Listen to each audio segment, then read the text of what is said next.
लगभग 1.5 घंटे की ये मुलाकात हुई है। खेल मंत्री अनुराग ठाकुर का ये आवास है जहां पर जो पहलवान है वो अपनी बातों को इस समय खेल मंत्री के सामने रख रहे हैं और देखना है कि यह बैठक और कितनी लंबी चलती है। हमारे तमाम संवाददाता यहां पर लगातार हर एक खबर पर नजर बनाए हुए हैं। कितनी गाड़ियां अभी तक गई हैं, वो बैठक लगातार चल रही है।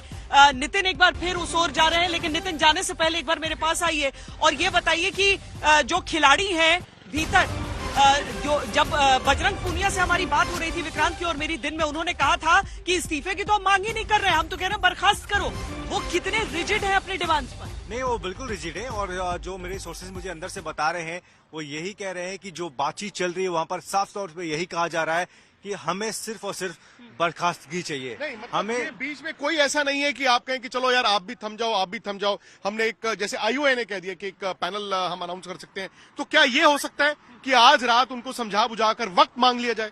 नहीं, पॉसिबिलिटी है? नहीं, फिलहाल जो मीटिंग अभी तक जो चल रही है उसमें यही कहा जा रहा है जो रेसलर्स की जो डिमांड है वो सीधे साफ तौर पर सिर्फ सिंपल है, स्ट्रेट फॉरवर्ड है कि हमें बृजभूषण शरण नहीं चाहिए। मतलब कल से ही नहीं चाहिए या नहीं चाहिए? फिलहाल मतलब नहीं चाहिए, बिल्कुल भी नहीं चाहिए। वो नहीं देखना चाहते हैं बृजभूषण शरण सिंह को प्रेसिडेंट के तौर पर। तो यही बात चल रही है यहाँ पर और मैं जस्ट अभी अंदर जा रहा हूँ और मैं जानने की कोशिश करूंगा, मैं वापस आऊंगा। बिल्कुल आराम से। ठीक है, तो नितिन वहां से जो मीटिंग के अंदर जो चीजें चल रही हैं उसके बारे में सारी जानकारियां दे रहे हैं, लेकिन यहाँ पर इस बात को भी समझिए कि जो खिलाड़ी हैं वो अपनी तरफ से, जब जो एक बैठक आज हुई थी दिन में, जब प्रतिनिधिमंडल खिलाड़ियों का गया था, विक्रांत और मैं वहां पर थे, और उन खिलाड़ियों ने वापस आने के बाद आपस में मंत्रणा की और उसके बाद जो बातें सबके सामने रखी वो उस पर कायम रहेंगे। यहाँ पर कुल मिलाकर जो 5-6 पहलवान पहुंचे हैं उन्हें मालूम है कि उन्हें बाकी सारे खिलाड़ियों की भी बात रखनी है, वो सिर्फ अपनी बात वहां पर नहीं रख रहे हैं। और जो फेडरेशन की तरफ से कहा जा रहा है कि ये केवल एक परिवार की लड़ाई हमसे है और राजनीति की लड़ाई है, उस बात में कितना दम आप देख रहे हैं जब हम और भी पहलवानों को देख रहे हैं? देखिए श्वेता, जब भी आप बगावत करेंगे तो खिलाड़ी के लिए बगावत करना आसान नहीं होता, तो उसको कुछ ना कुछ बैकिंग चाहिए होती है। आपको ये देखना होता है कि आप किसको टेक ऑन कर रहे हो। तो ये बगावत अक्सर आपने भारतीय खेल में खिलाड़ियों से देखी नहीं है, तो इन्होंने अगर किया है और सारे के सारे रेसलर्स अगर एक साथ आए हैं तो उसके पीछे कुछ ना कुछ होगा। लेकिन वो बात नहीं है, बात यह है ना कि आपकी एलिगेशंस जो है वो सही है कि नहीं है। जो आप जिस चीज पर आप चाहते हैं कि आप इस्तीफा ले लें या बर्खास्त कर दिया जाए रेसलिंग फेडरेशन को, क्या वो सही है कि नहीं है? 1.5 घंटा हो चुका है मीटिंग में। आमतौर पर जो खेलों की मीटिंग्स होती है, मुझे नहीं पता आप जो राजनीतिक मीटिंग्स की बात करती हैं, 1.5 घंटा बहुत ज्यादा वक्त होता है।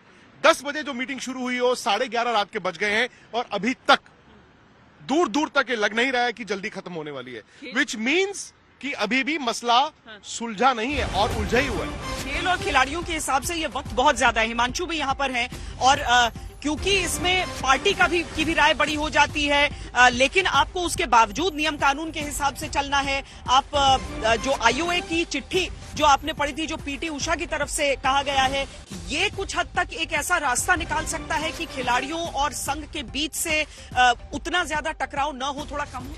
देखिए बिल्कुल, क्योंकि इतने लिटिगेशंस हैं कि आप किसी को फेडरेशन के अध्यक्ष को हटा नहीं सकते, मंत्रालय नहीं हटा सकता है, इसीलिए बीच का रास्ता निकाला गया है। और आप देखिए जब मीटिंग चल रही है तो आईओ की जो न्यू प्रेसिडेंट है पीटी उषा, उनकी तरफ से स्टेटमेंट आता है, हम खिलाड़ियों को हमेशा सम्मान देते हैं, खिलाड़ियों की बात को प्रायोरिटी देते हैं, खिलाड़ी हमारे लिए सबसे ज्यादा प्रायोरिटेबल है। और आप आइए हमारे साथ चर्चा कीजिए, जो भी आपके पास बातें हैं, जो सबूत हैं वो लाइए, हम एक कमेटी बनाएंगे। तो कहीं ना कहीं आईओ का बहाना ये दर्शाता है कि सरकार चाहती है जो कुछ करना एक्शन वो आईओ के थ्रू हो सकता है या कोर्ट के, तो सरकार की तरफ से आईओ का दखल करवाया गया है।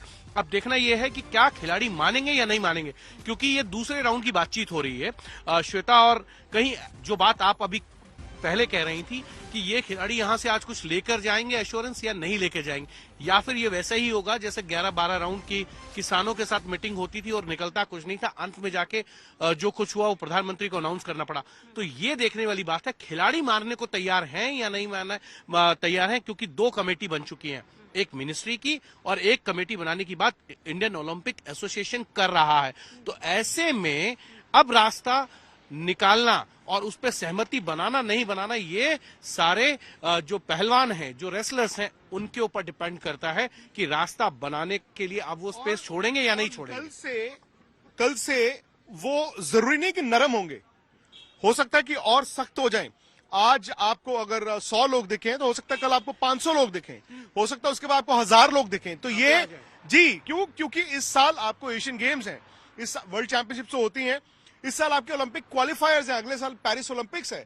तो अगर आप डिस्टेबलाइज हो जाते हैं तो उसके बाद बड़ा मुश्किल हो जाएगा। और बात सिर्फ इन 6 या 7 बड़े रेसलर्स की नहीं है, बात है बाकी अखाड़ों में। हाँ। वहां के बच्चे भी तो आ रहे हैं, वहां भी आ रहे हैं, वहां के भी आ रहे हैं। और पहले दिन जब हम वहां पर थे विक्रांत, पहले दिन जब मैं कल पहुंची थी वहां पर, तो जितनी संख्या थी पहलवानों की और जो कॉल्स आ रहे थे, बजरंग हो या फिर विनेश हो, उन सबको कॉल्स आ रहे थे कि हम भी आना चाहते हैं। अभी तक सबको लग रहा था और आज और बढ़ गए। एक और चीज आप देखिए, 21 तारीख से 23 तारीख तक हाँ। ओपन नेशनल रैंकिंग चैंपियनशिप होनी है, जो क्वालिफाई कराएगी कि आपको जो वर्ल्ड गेम्स में जाना है, एशियन गेम में जाना है, नहीं जाना, वो कैसे होगी। उसके लिए नेशनल कैंप्स के लिए यहाँ पे होना है, सिलेक्शन होना है। अगर ये प्लेयर्स नहीं जाएंगे तो उनका सिलेक्शन होगा या नहीं होगा, उसको रोकना भी बहुत बड़ी जिम्मेदारी है। की बात नहीं है, बड़े रेसलर्स की बात नहीं है, ये बाकियों की बात है। समय रहते इसे सुलझाने की आवश्यकता है। अगर भारत को वो पदक चाहिए